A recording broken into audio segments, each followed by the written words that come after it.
Hello and welcome back.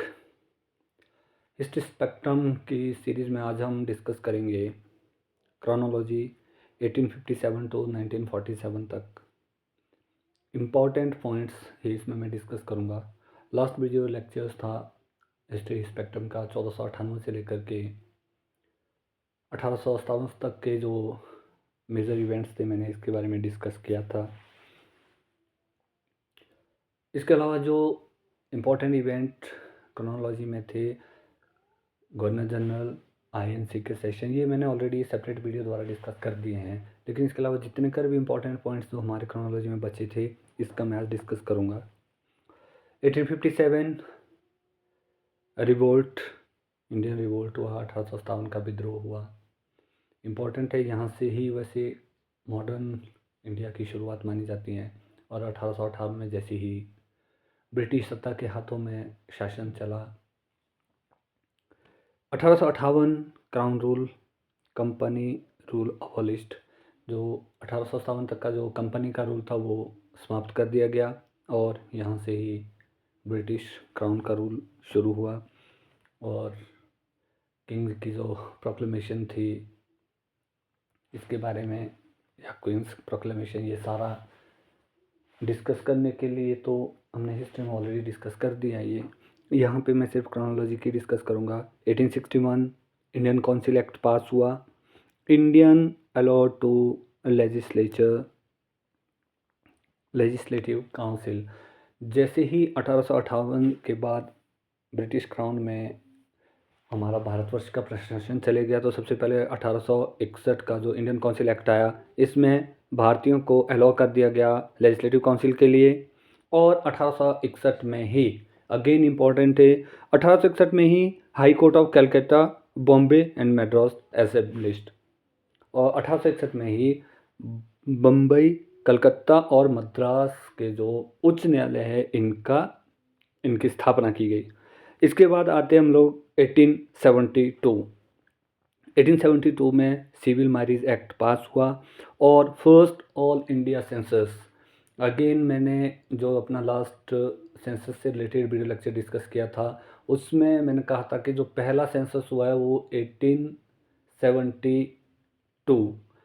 ये एक निरंतर दशकीय जनगणना नहीं थी। 1881 से फिर निरंतर जो हमारी दशकीय जनगणना हो रही है वो हुई थी। 1872 में लॉर्ड मेयो के काल में पहली अनियमित जनगणना कहें कि 1872 में प्रथम प्रयास किया गया कि भारतवर्ष की जनसंख्या का भी जनगणना का आंकड़ा प्रस्तुत किया जाए। 1875 आर्य समाज की स्थापना। Arya Samaj was established by Swami Dayanand Saraswati. Again very very important. Dayanand Saraswati ने वेदों की और लौटों का नारा दिया। और 1875 में ही अलीगढ़ मूवमेंट चलाया गया सर सैयद अहमद खान द्वारा। ये जो मूवमेंट है, again I would like to say कि जो क्रोनोलॉजी में हम डिस्कस करते हैं ये बार बार पूछे गए क्वेश्चंस हैं।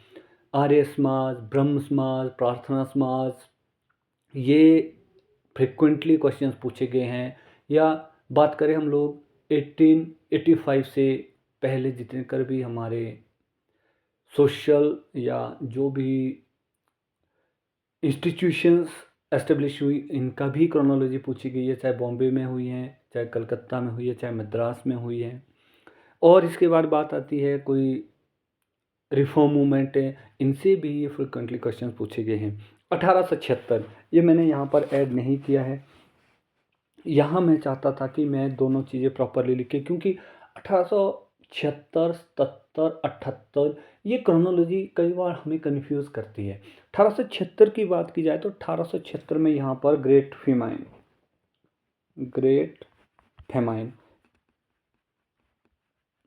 एक अकाल आया था, एक दुर्भिक्ष आया था। और इसी दौरान queen Victoria proclaimed as empress of India. Queen जो विक्टोरिया थी, इन्हें भारतवर्ष की सम्राज्ञी घोषित कर दिया गया था 1876 में। और 1877 अगेन इम्पोर्टेंट पॉइंट है, दिल्ली दरबार। और इसका भारतवर्ष में घोर विरोध हुआ था। हुआ क्या था कि 1877 में जो दिल्ली दरबार लगाया गया रानी के लिए, लेकिन इसी दौरान क्या हुआ था, एक भयानक दुर्भिक्ष आया था, अकाल की स्थिति हुई थी भारतवर्ष में। लेकिन भारतवर्ष में जो जो ब्रिटिश रूल था, इन्होंने इस दौरान रानी के लिए दरबार सजाया, जिससे क्या भारतीयों ने काफ़ी विरोध किया था। And next 1878, again important date in chronology. 1878 is known as famously known for the Vernacular Press Act, Vernacular Press Act, Arms Act। और ये जो दोनों एक्ट थे बहुत इंपॉर्टेंट थे। वर्नाक्यूलर प्रेस एक्ट है, वर्नाक्यूलर वर्ड यूज़ किया जाता है जो भारतवर्ष के हमारे जो देशी समाचार पत्र थे, इसको सेंसरशिप लगा दी गई थी। लॉर्ड लिटन के कार्यकाल में ये वर्नाक्यूलर प्रेस एक्ट 1878 आया। नेक्स्ट 1881 फर्स्ट फैक्ट्री एक्ट चलाया गया। अगर मैं यहाँ पे बात करूँ कि एज ग्रुप, किस एज ग्रुप के लिए या क्या टाइम टेबल, क्या कितने आवर्स सुनिश्चित किए गए, इस तरह का क्वेश्चन पूछा नहीं है अभी तक। जो एक ट्रेंड एनालिसिस है, इसमें इस तरह से नहीं पूछा गया कि क्या 7 साल से कम बच्चों को इसमें निषेध किया गया कार्य करने के लिए, या कोई आवर्स सुनिश्चित की गई, ये तो पूछा नहीं है। लेकिन क्रोनोलॉजी में ये पूछा गया कि फैक्ट्री एक्ट फर्स्ट कब आया, सेकंड कब आया, थर्ड कब आया। तो ऐसे में जो फर्स्ट फैक्ट्री एक्ट आया वो 1881 में आया था, जिसमें एज ग्रुप और कार्य करने के घंटे सुनिश्चित कर दिए गए, बच्चों के लिए अलग से, महिलाओं के लिए अलग से। तो इस तरह के प्रावधान किए गए। Next 1882 Hunter commission on education. ये ऑलरेडी हमने एजुकेशन के ऑल कमीशन मैंने डिस्कस किए हैं, एजुकेशन वाले जो वीडियो हमारा जो एजुकेशन स्पेशली, सिर्फ इसमें न्यू एजुकेशन पॉलिसी अभी डिस्कस नहीं किया, उसको मैं सेपरेटली डिस्कस करूँगा। उसके बाद है 1883 Ilbert bill controversy, again very very important. European refuse trial by Indian जज। बात की जाए इलवर्ट बिल की, लॉर्ड रिपन के कार्यकाल की बात है ये। उन्होंने क्या किया था कि भारतीय जो जज थे उनको भी ऑथराइज कर दिया था कि वो ब्रिटिश के मामले सुन सकते हैं, लेकिन ब्रिटिशर्स ने इलवर्ट का इसका विरोध किया था। Next 1885 one of the landmark period of history of India, specifically for Indians. ये जो काल था वो था 1885 में गठन हुआ इंडियन नेशनल कांग्रेस। A.O. ह्यूम जी ने रोथनी कासल, ये शिमला में है, यहाँ पर इसका गठन किया था। इसके बाद हम आते हैं डायरेक्टली 1892 इंडियन काउंसिल एक्ट जो बना। इसमें इनडायरेक्ट इलेक्शन का प्रोविज़न किया गया, और साथ ही साथ यहाँ पर भारतीयों को बजट पर चर्चा करने और इस पर प्रश्न पूछने का अधिकार दिया गया। ये क्वेश्चन पूछा है कि वो कौन सा एक्ट था ब्रिटिश गवर्नमेंट का जब इंडियन को बजट प्रपोजल पर डिस्कशन करने और प्रश्न पूछने की अनुमति मिली, वो था 1892 का इंडियन काउंसिल एक्ट। इसके बाद बात आती है 1903 की। 1903 में दिल्ली दरबार का एक बार फिर से आयोजन किया गया, इसमें लॉर्ड कर्जन गवर्नर जनरल थे। बात आती है 1904 की Indian university act, again important है ये। इंडियन यूनिवर्सिटीज़ एक्ट 1904 में पारित हुआ।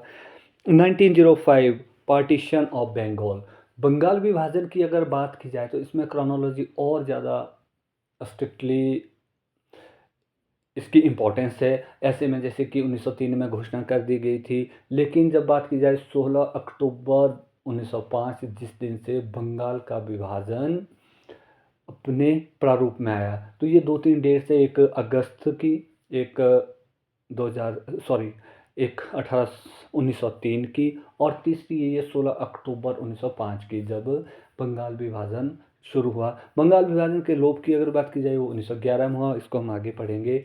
बंगाल विभाजन के समय अगर स्वदेशी मूवमेंट की बात की जाए या 1906 में मुस्लिम लीग की स्थापना की बात की जाए, ये क्रोनोलॉजी में क्वेश्चंस डायरेक्टली और इनडायरेक्टली ये जो पूछे गए हैं। 1906 फॉर्मेशन ऑफ मुस्लिम लीग, ये मैंने अभी डिस्कस कर दिया। 1907 सूरत स्प्लिट, ये अगेन जो एक्सट्रीमिस्ट थे और लिबरल्स थे, उदारवादी और उग्रवादी जो भारतीय खेमा था उनके बीच ये फूट पड़ी, जिसमें 1907 में जो अधिवेशन था उसकी अध्यक्षता की थी रास बिहारी घोष ने।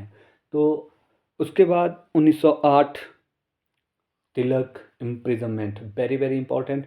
ये क्वेश्चन भी आता है कि क्या हुआ कि जैसे ही बेशक 1906-07 के आसपास एक्सट्रीमिस्ट की जो गतिविधियां थी वो काफ़ी चरम सीमा पर थी, लेकिन एकदम से जो एक्सट्रीमिस्ट थे एकदम से इनके जो कार्यशैली है वो कैसे रुक सी गई। तो ऐसे में क्या था, जो लाल बाल पाल ये जो मेजर एक्सट्रीमिस्ट थे, और अरविंदो घोष का नाम भी आता है। मैच द फॉलोइंग में ये क्वेश्चन पूछे हैं कि इनमें से कौन से एक्सट्रीमिस्ट नहीं थे या कौन थे, तो ऐसे में अरविंदो घोष का नाम भी एक्सट्रीमिस्ट में आता है। तो ऐसे में क्या हुआ कि बाल गंगाधर तिलक जी का तो इम्प्रिजनमेंट दे दी, कुछ विदेश चले गए, अरविंदो घोष जी ने छोड़ ही दी। तो ऐसे में क्या हुआ कि जो मेजर एक्सट्रीमिस्ट थे उनके स्पेसिफिक गतिविधियों में संलग्न रहने से जो एक्सट्रीमिस्ट मूवमेंट था वो थोड़ा फीका पड़ गया। 1909 Morley Minto act. Morley Minto act very important है। इसमें सेपरेट इलेक्टोरेट, पृथक निर्वाचन व्यवस्था को इसने लागू किया। बात आती है 1906 के बाद, जैसे ही मुस्लिम लीग का गठन हुआ, वो मिले थे मिंटो जी से जो गवर्नर जनरल थे ब्रिटिश इंडिया के यहाँ भारत में। इन्होंने प्रस्ताव रखा कि मुस्लिम के लिए पृथक निर्वाचन प्रणाली की प्रोविज़न किया जाए, का प्रावधान किया जाए। तो ऐसे में 1909 में जो एक्ट आया, इसे ही पृथक निर्वाचन व्यवस्था के लिए जो मॉर्ले मिंटो जो मिंटो हैं, इन्हें भारत में पृथक निर्वाचक प्रणाली के जनक माना जाता है। Next 1911 Bengal partition एन्यूल्ड। 1911 में बंगाल विभाजन का लोप हो गया। 1913 Ghadar Party formed, very very important. San Francisco का नाम आता है, और इसमें कई बार जो गदर मूवमेंट के जो मेजर लीडर्स थे, लाला हरदयाल, इन सब का नाम भी आता है। कई बार ये क्वेश्चन में भी पूछा जाता है। Next 1914-1918, it was the time period of World War First, and also it was the emergence of Gandhi era. Gandhi era यहाँ से स्टार्ट होता है क्योंकि 1915 में गांधी जी साउथ अफ्रीका से वापस आए थे। ये नेक्स्ट ही क्रोनोलॉजी में है कि 1915 Gandhi returns to India. 1916 again important, Lucknow pact. ये जो होम रूल लीग और लखनऊ पैक्ट 1916 में हुआ। लखनऊ पैक्ट की बात की जाए तो यहाँ पर एक तो एक्सट्रीमिस्ट और लिबरल, जो उदारवादी और उग्रवादी संगठन थे इंडियंस के, वो आपस में मिल गए, और साथ ही साथ मुस्लिम लीग का भी समझौता हो गया इंडियन नेशनल कांग्रेस से। नेक्स्ट 1917 चंपारण मूवमेंट, जो गांधी जी के मूवमेंट की बात की जाए। और next 1918 Kheda and Ahmedabad movement, ये भी हमने डिस्कस कर दिया ऑलरेडी, जो गांधी जी के मूवमेंट में हमने डिस्कशन किया है। 1919 Rowlatt act, Jallianwala Bagh massacre और मॉन्टेग्यू चेम्सफोर्ड रिफॉर्म। और इसी दौरान 1919 में ही डायरकी इन प्रोविंसेस, प्रांतों में द्वैत शासन की शुरुआत की। अगेन इंपॉर्टेंट है, इस पर दोहरी व्यवस्था की अगर बात की जाए तो 1919 के मॉन्टेग्यू चेम्सफोर्ड एक्ट और रिफॉर्म के दौरान ये कार्य किया गया। 1920 नॉन कोऑपरेशन मूवमेंट, ये गांधी जी द्वारा चलाया गया। 1922 चौरी चौरा इंसिडेंट, 5 फरवरी 1922, जब चौरी चौरा में पुलिसकर्मियों की आग लगा करके हत्या कर दी गई। नेक्स्ट, और इसी दौरान फिर गांधी जी ने अपना जो मूवमेंट था नॉन कोऑपरेशन का मूवमेंट, ये वापस ले लिया था। 1923 Swaraj Party formed by C R Das और मोतीलाल नेहरू। वैसे 1922 आता है, लास्ट दिसंबर के आसपास इसका गठन किया गया था। तो अगर ऑप्शन में 1923 आएगा तो 1923 में। वैसे गठन 1922 मतलब दिसंबर लास्ट में इसका गठन हो गया था। बात आती है 1925 काकोरी कॉन्स्पिरेसी, ये जो काकोरी रेलकांड था, ये खजाना लूट लिया गया था। 1927 Simon commission appointed. Simon commission से फ्रिक्वेंटली क्वेश्चंस आते हैं। इसमें क्वेश्चन आता है कि कब फॉर्म किया गया, कब आया और क्यों फॉर्म किया गया था। यहाँ पर एक लाइन ऐड करना चाहता हूँ कि जब 1919 का मॉन्टेग्यू चेम्सफोर्ड एक्ट बना, उसमें प्रोविज़न किया गया कि विदिन 10 ईयर्स इसका फिर से एक बार जनरल ओवरव्यू लिया जाएगा कि क्या ये जो एक्ट चलाया गया, क्या इसी के अनुसार भारतवर्ष में कार्य किया जा रहा है, इसके क्या परिणाम निकले हैं। इसके लिए जो 10 साल बाद एक द्वारा गठन किया जाएगा आयोग का, जो इसकी का एनालिसिस करेगा। तो ऐसे में क्या हुआ, तो वो तो 1929 में होना था, लेकिन ये 2 साल पहले ही 1927 में गठन कर दिया गया और फरवरी 1928 में साइमन कमीशन इंडिया आया। तो ये दो अलग अलग क्वेश्चन पूछे जाते हैं कई बार कि गठन कब हुआ और कब भारत आया। गठन 1927 और आया 1928 में। बात आती है 1928 की। 1928 में ही नेहरू रिपोर्ट पब्लिश हुई। ये जो नेहरू रिपोर्ट है, यहाँ पर भी हल्का सा कंफ्यूजन होता है। जो नेहरू रिपोर्ट थी, मोतीलाल नेहरू जी द्वारा की गई थी। नेक्स्ट 1929 लाहौर सेशन एंड पूर्ण स्वराज। अगेन इंपॉर्टेंट है, जब 31 दिसंबर 1929 को लाहौर में रावी नदी के तट पर भारतीय तिरंगा झंडा फहराया गया था। यहाँ से ही हमारे जो भारतवर्ष के जो लाहौर सेशन में भारतवर्ष को पूर्ण स्वराज का दर्जा देने के लिए प्रयास शुरू हुए। और इसी दौरान जो है 26 जनवरी को पहला स्वतंत्रता दिवस, मतलब स्वतंत्रता दिवस को 26 जनवरी को ही मनाने का निर्णय लिया गया। नेक्स्ट 1930 दांडी मार्च और सिविल डिसओबीडियंस मूवमेंट। इसमें कई बार डेट भी पूछी गई है। तो ये 12 मार्च से शुरू हुआ था और 6 अप्रैल को ये ख़त्म हुआ। दांडी मार्च में जो नमक कानून तोड़ने के लिए गांधी जी के प्रयास में, जो गांधी जी ने पैदल चल करके दांडी पहुंच करके नमक कानून को तोड़ा था, नमक कानून का बहिष्कार किया था। 1931 की डेट्स भी काफ़ी इंपॉर्टेंट है। यहाँ पर 2-3 मूवमेंट इंपॉर्टेंट है। एक तो गांधी इरविन पैक्ट, इसके बाद इसी साल भगत सिंह जी को, राजगुरु और सुखदेव इनको फांसी की सज़ा मिली। और इसी दौरान एक और जो राउंड टेबल कॉन्फ्रेंस, ये इम्पॉर्टेंट है। इसमें कई बार बाय डेट क्रोनोलॉजी याद रखना ज़रूरी है कि कौन सा मार्च में हुआ, 23 मार्च को कौन सा इवेंट हुआ था, जनवरी फरवरी में कौन सा इवेंट हुआ था, सितंबर से अक्टूबर कौन सा इवेंट हुआ था। इसके बाद 1932 पूना पैक्ट, अगेन इम्पॉर्टेंट, जो गांधी जी और बी आर अम्बेडकर जी के बीच हुआ था। 1935 government of India act, very very important. Indian constitution का जो maximum part government of India act 1935 से ही लिया गया है। 1939 सेकेंड वर्ल्ड वॉर, जो 1939 से 1945 तक चला। 1940 लाहौर रेजोल्यूशन, और उसके बाद थी पाकिस्तान द्वारा पार्टीशन की डिमांड रखी गई भारत के। इंडिविजुअल सत्याग्रह भी इसी दौरान गांधी जी ने शुरू किया था। नेक्स्ट 1942 8 अगस्त 1942 को क्विट इंडिया मूवमेंट हुआ। और 1943 आईएनए का गठन में एस.सी. बोस, सुभाष चंद्र बोस जी का योगदान रहा। तो ये थी कंप्लीट क्रोनोलॉजी 1857 से 1947 तक। आई होप आप सबको वीडियो लेक्चर पसंद आएगा। वीडियो लेक्चर पसंद आता है तो आप चैनल को लाइक करें, शेयर करें और सब्सक्राइब करें। Thank you, thanks for listening carefully.